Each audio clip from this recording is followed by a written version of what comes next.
L'heure est grave. L'arrivée de Soro Guillaume en Côte d'Ivoire fait trembler le peuple ivoirien. Regardons la vidéo. Ici, on est dans l'avion. Le protocole, regardez, on est dans l'avion. Il porte la même veste, même cravate et même chemise blanche. Lui fait croire que Guillaume Soro peut porter les mêmes habits à plusieurs fois et à n'importe quel moment. Mais soudain, brusquement, la photo initiale qui a été publiée par le protocole, ce qui a attiré notre attention, quand il descend de l'avion, c'est les mêmes habits qu'il porte. Ça, c'est le départ. La photo initiale, ils sont dans l'avion. Vous voyez, non? On n'a qu'à braquer même sur le protocole, parce que c'est lui qui prend la photo. Ils sont dans l'avion. Lui, il dit que Soro Guillaume, voilà, il peut porter les mêmes habits plusieurs fois comme il veut. Mais soudain, brusquement, on met cap sur le protocole de Soro Guillaume. Quand il descend de l'avion, dirigé par un président d'Accra, 8 avril 2025. Il est exactement 14 h, un GMT, lorsque le ciel gagnait, un doucement déchiré par le souffle feutré d'un jet privé de type Challenger. À son bord, Guillaume Kiba-Fauré Soro, ancien premier ministre. Vous voyez, non? En voulant justifier que Guillaume Soro porte les mêmes habits, ok. Regarde la photo initiale ici, dans l'avion. Son protocole là, il porte la même veste, même chemise blanche, même cravate. Et quand il descend de l'avion, c'est le même habillement là qui est là. Tu vois? Regarde, vous voyez, non?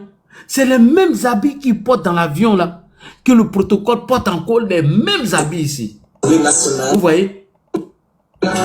Regardez, vous voyez? On met l'accent ici et voici les mêmes habillements. Une veste bleue, une chemise blanche, une cravate noire si je ne me trompe pas. La même veste est là. Ça, c'est la photo initiale qui a été publiée par le protocole. Il y a Anguille sur roche. Il y a Anguille sur roche. Voilà. Sous le départ. Il faut nous expliquer ça. Est-ce que vous voyez? Donc, tu vas beau manipuler les gens, tu vas beau nous faire croire que Guillaume Soro peut porter les mêmes habits, comme il veut, comme bon le sent, plusieurs fois ou même chose. Mais nous avons zoomé sur le protocole pour étayer nos propos, pour montrer que la vidéo réellement, ou la photo réellement, elle date de avril 2025. Soro Guillaume, on peut même croire même. Tu vas dire que non, il est libre de porter les mêmes habits, maintenant, même jour. Mais par coïncidence, ce qui a pu attirer notre attention, c'est le vêtement du protocole de Soro Guillaume, M. Dibona Kone. Et c'est lui qui publie la vidéo. Dans la photo initiale, dans l'avion, les mêmes habillements qu'il porte ici, là. Quand il descend de l'avion, ce sont les mêmes habillements qu'il porte. C'est les mêmes vêtements que le gars porte. Allons-y encore derrière. Vous voyez, ici, il est là. Laissons bien Soro. Parce qu'il veut mentir pour justifier que la photo elle n'est pas récente. Ok, il n'y a pas de souci. On est d'accord. On est d'accord avec toi sur le départ. Mais soudain, brusquement, on met cap sur la personne même qui a publié la photo. La photo qui est ici, là, il est dans l'avion. Tu dis Soro est libre de porter les mêmes habits. Ok, il n'y a pas de problème. Mais on met cap sur le protocole. Et quand on avance, quand il descend de l'avion, quand il descend de l'avion, le souffle feutré d'un jet privé de type Challenger. À son bord, Guillaume Kiba-Fauré Soro. Vous voyez, quand il descend de l'avion, les mêmes vêtements qu'il portait dans l'avion, ce sont les mêmes vêtements que le protocole porte ici lorsqu'il descend de l'avion. Est-ce que vous comprenez quelque chose? Donc, Soloba de Cancan, en voulant trop justifier la rumeur sur l'état de santé de Guillaume Soro, tu es en train de faire croire quelque chose. Soulé, tu as vu quand il dit tu es bête là? Voici l'une des raisons. Et mieux, tu vois non? Tu vois la photo? C'est le même c'est le même vêtement hein, dans le jet privé. Quand il descend du jet, c'est le même costume, même habillement là. Ah, champion. Donc Soro Guillaume lui peut s'échanger à plusieurs reprises, il n'y a pas de problème. Mais le protocole, non. Non et non. Et c'est pourquoi je reviens toujours ici, sous le départ. Je reviens toujours ici, sur Jeune Afrique. L'incompréhension et et l'incompréhension entre Alassane Ouattara et Guillaume Soro. Quoi qu'il en soit. Tout ce temps de silence, je dirais d'hibernation, étant entendu que une telle cérémonie, une telle occasion large de parler avec les militantes et les militants ne s'est pas présentée en termes d'occasion il y a de cela quelques années. Vous me connaissez, vous le savez, chaque 31 décembre, j'ai toujours eu pour habitude, quand encore j'étais dans mon pays, de me retrouver à Ferké, ma ville natale, pour partager avec les populations ces moments que je leur dédiais à l'occasion du festival de Ferké, le festival du Tchologo. Aujourd'hui, l'exil qui m'est imposé me contraint à fêter loin des miens. Mais, je l'ai tantôt dit, vous retrouvez, grâce et par ce dispositif technique, me réjouit tout autant. Voyez-vous, l'exil n'est pas à souhaiter. D'ailleurs, la constitution de la Côte d'Ivoire interdit d'exiler le citoyen. Mais vous savez mieux que moi les circonstances qui m'éloignent de notre chère patrie. Mais je voudrais tout de suite vous rassurer. Vous ne devez en rien être triste de ce qui jalonne le parcours politique d'un homme. L'exil fait partie de la vie. Elle fait partie de ma vie. Et elle fait partie, généralement, de la vie des grands hommes, qu'ils soient religieux, spirituels, artistes, hommes politiques.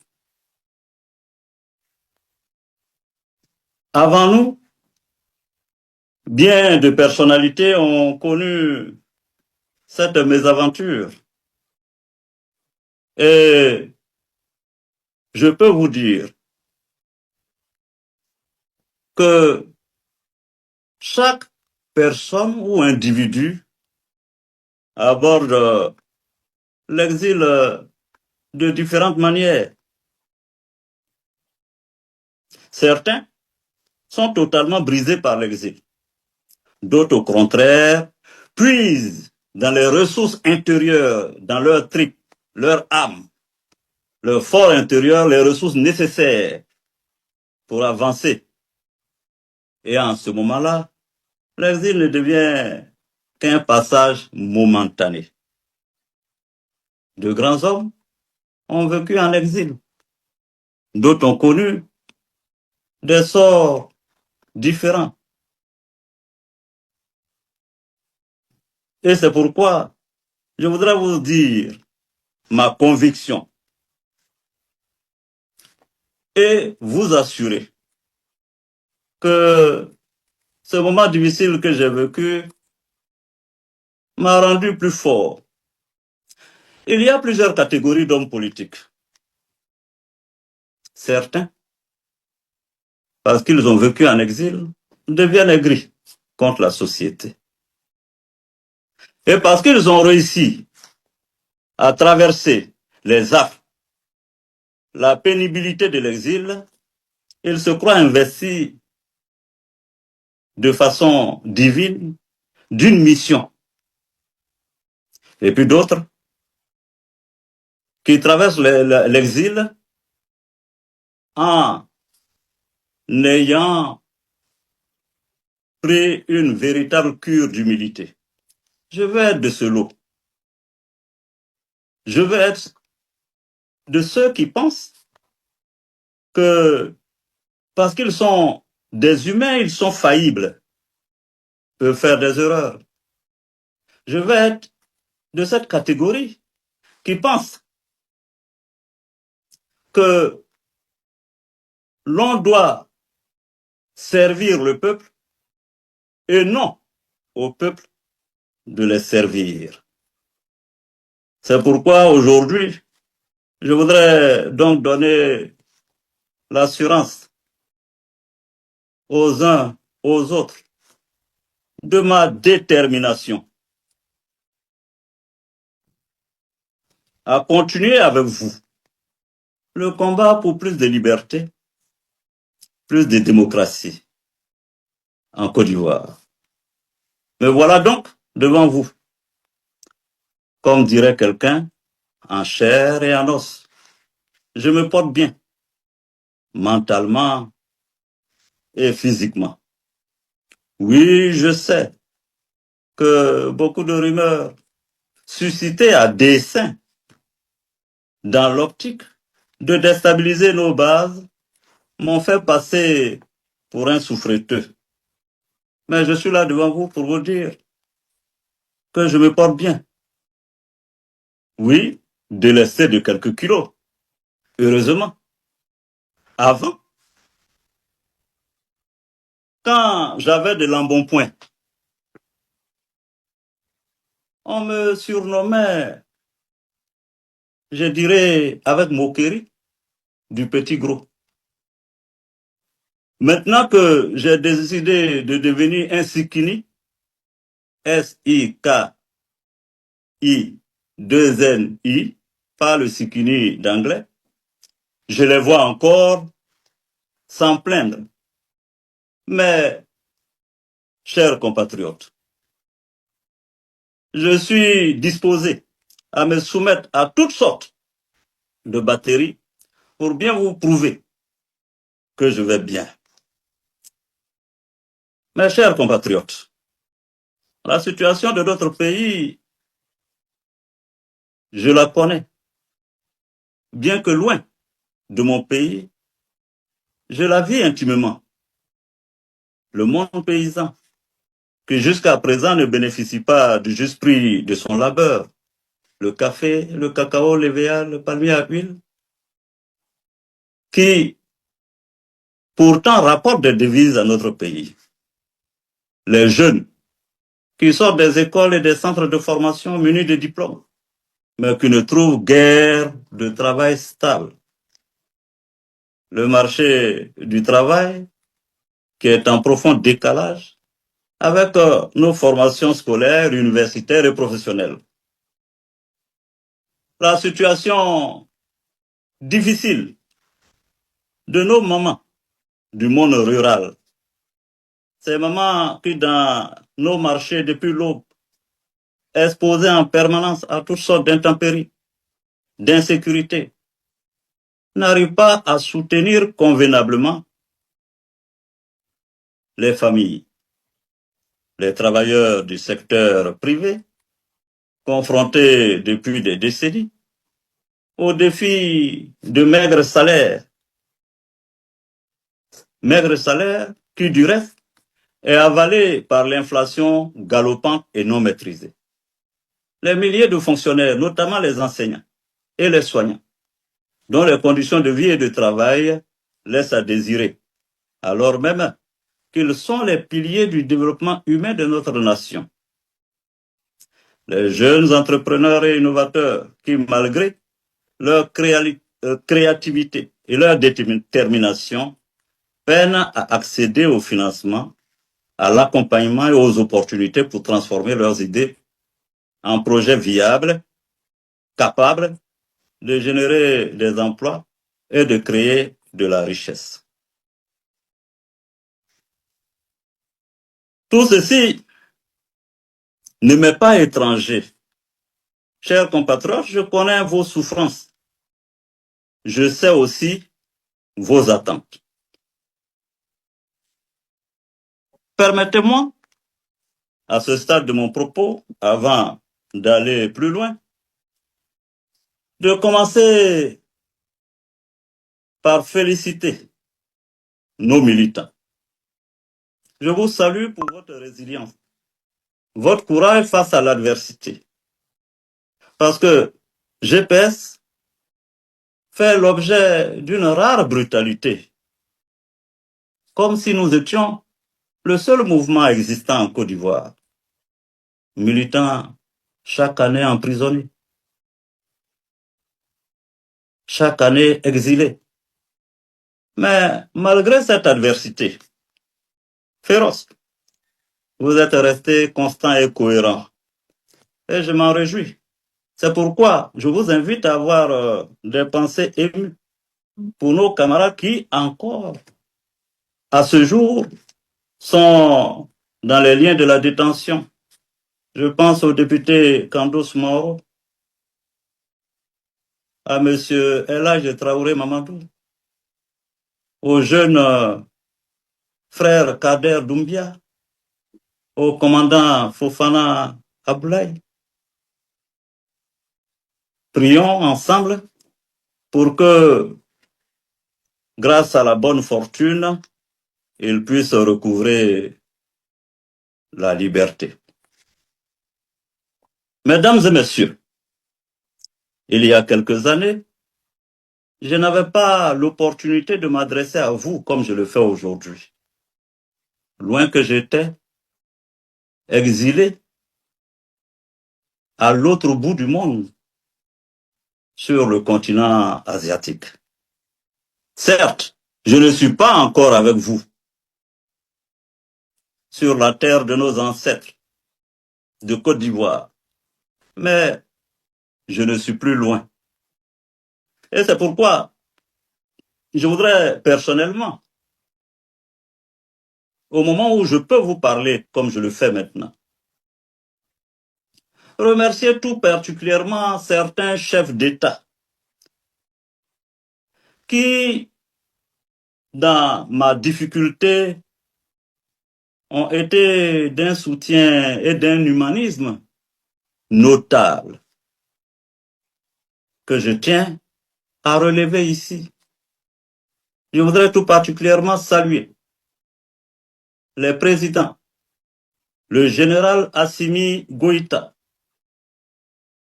le général Abdraman Tiani, le capitaine Ibrahim Traoré, qui, en autorisant ma présence sur le territoire d'Afrique de l'Ouest, me donne l'occasion, l'opportunité de renouer avec les senteurs et les effluves de l'harmattan, de notre sous-région qui m'a tant manqué toutes ces années durant. Je voudrais aussi saluer certains chefs d'État que je ne citerai pas. J'en aurai l'opportunité à d'autres occasions. Les remercier pour leur aide. Les remercier pour tout ce qu'ils ont pu faire pour moi. Je suis un fils d'Afrique. Je suis un fils de l'Afrique de l'Ouest. Je suis de nationalité ivoirienne. Ma place n'est pas en exil. Ma place n'est pas en Asie, ni en Europe. Ma place, c'est en Afrique. Ma place, c'est en Côte d'Ivoire, pour me rapprocher un peu plus de la tombe de mon père et de ma mère, enterrés à Ferté, à qui je pense constamment, puisque chaque année, je me rendais au pied de leur tombe. Ce que je n'ai pas pu faire depuis 6 ans. C'est avec émotion que je vais penser à eux aujourd'hui et penser à tous ceux de nos militants qui sont morts et qui ont perdu la vie. Que Dieu les accueille en son paradis. Mesdames et messieurs, si je prends la parole aujourd'hui, c'est pour m'adresser à vous sans acrimonie. Je ne ferai pas de logorée. Je ne tomberai pas dans la verbosité. Je m'adresse à vous pour vous dire que je fais partie de la communauté nationale et que l'exil m'ayant renforcé, forgé, fortifié, je suis plus que jamais déterminé à servir mon pays et à me présenter à l'élection présidentielle. Dame Nature, m'ayant déjà par le passé autorisé, permis, donné l'opportunité, l'occasion de servir mon pays à de hautes responsabilités. Tenez, de 1960 à 2024, sur environ les 20 millions d'Ivoiriens, 25 millions peut-être, de 1960 à 2004, dis-je, la Côte d'Ivoire n'a connu en tout et pour tout que 8 présidents de l'Assemblée nationale. Parmi ces 8 présidents,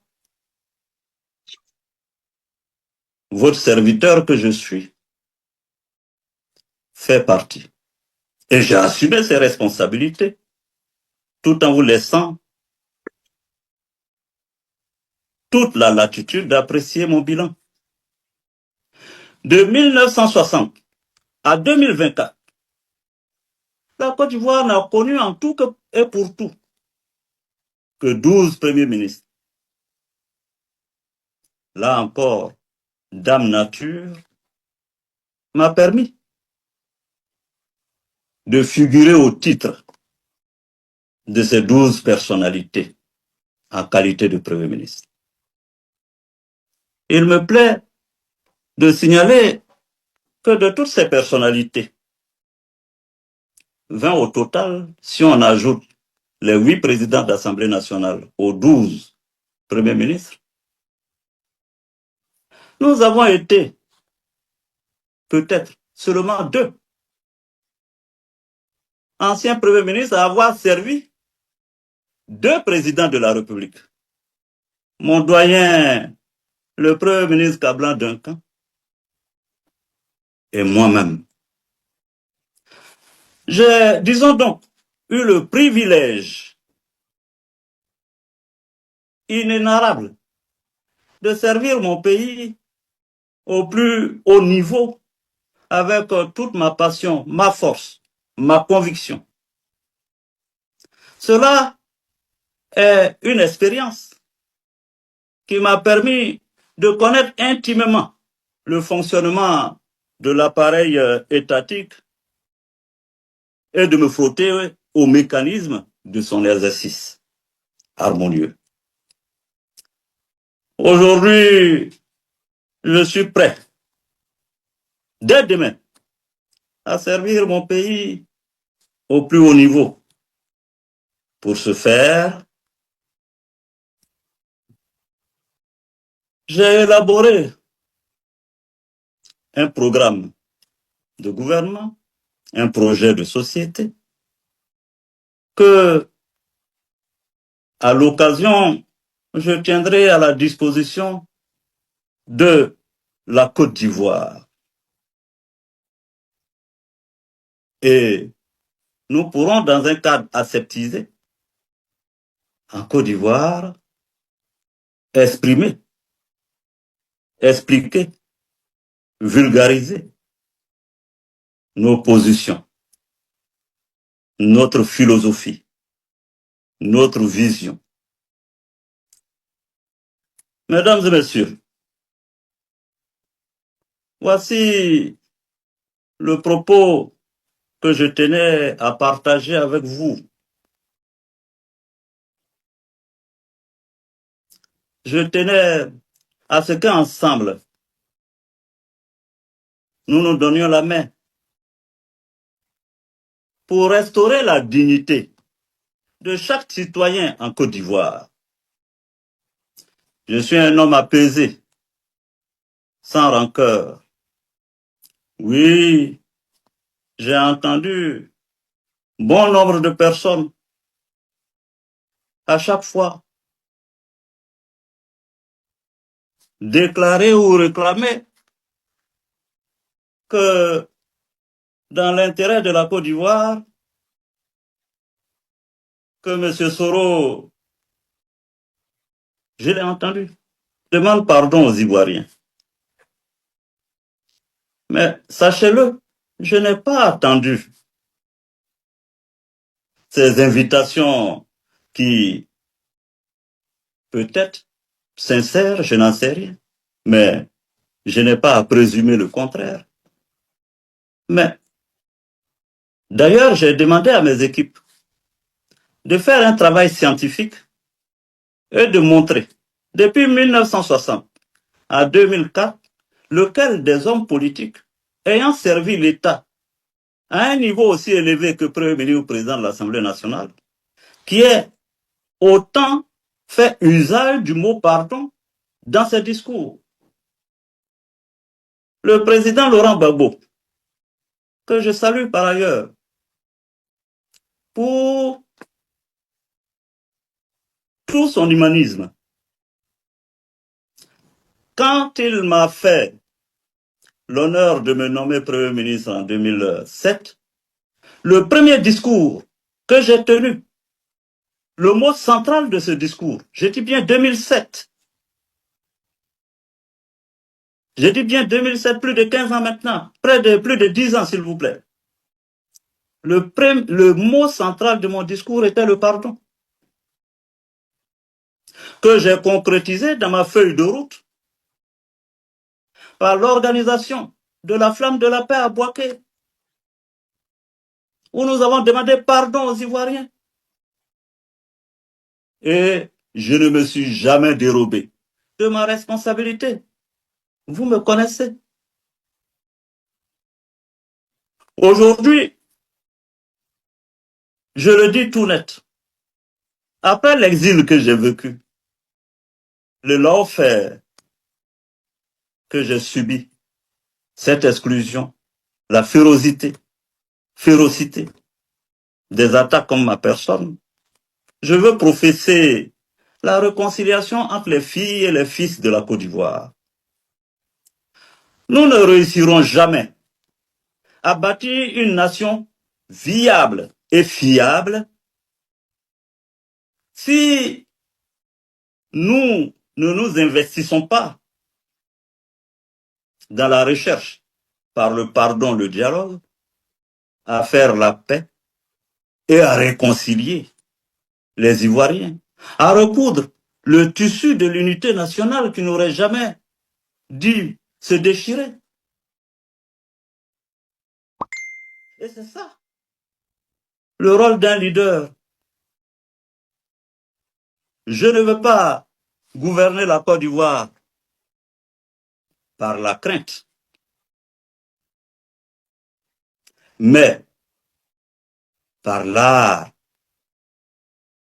de vaincre par la conviction, par ma capacité à convaincre le citoyen et aller apporter l'apaisement dans le cœur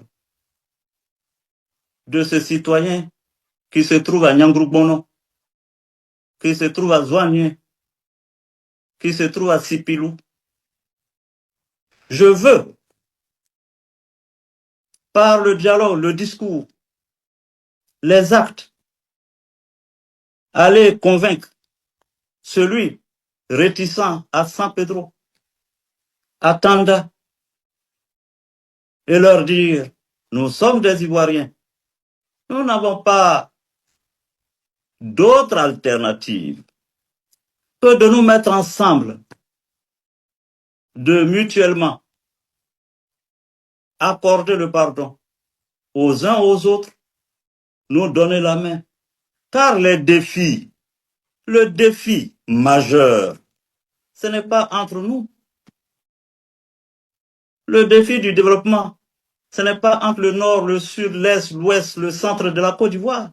Il est ailleurs.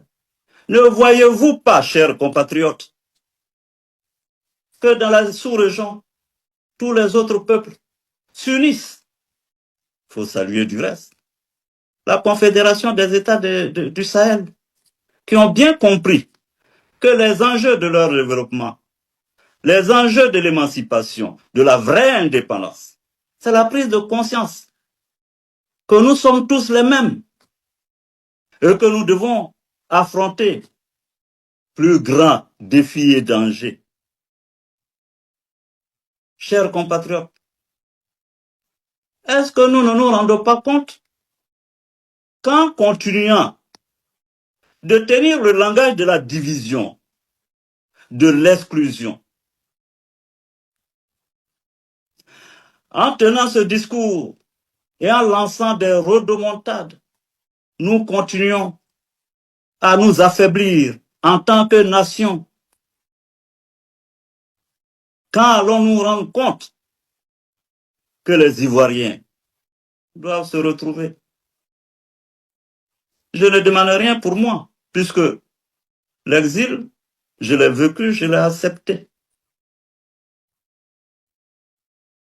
J'ai compris que si Dieu, comme l'appellent les chrétiens, Allah, comme l'appellent les musulmans, et les matérialistes, qui vous parleront donc de dame nature, si Dieu a permis que je sois en exil toutes ces années, il sait certainement pourquoi. Et si toutes ces années, je suis encore sur mes jambes solides, et Inch'Allah, alléluia, Dieu sait aussi pourquoi. Et s'il me permet aujourd'hui de m'adresser à vous, certainement que il sait aussi pourquoi. C'est pourquoi vous me permettrez de conclure que je suis aujourd'hui devant vous pour vous dire que c'est un homme apaisé, un homme qui a gagné en maturité. Je m'adresse à vous pour vous inviter au plus grand cadeau que nous pourrons offrir aux Ivoiriens, le rassemblement, la réconciliation. Mesdames et messieurs, je voudrais donc souhaiter à chacune et à chacun d'entre vous une bonne et heureuse année 2025. Que Dieu vous bénisse et bénisse la Côte d'Ivoire. Et retenez ceci. Quelquefois, l'on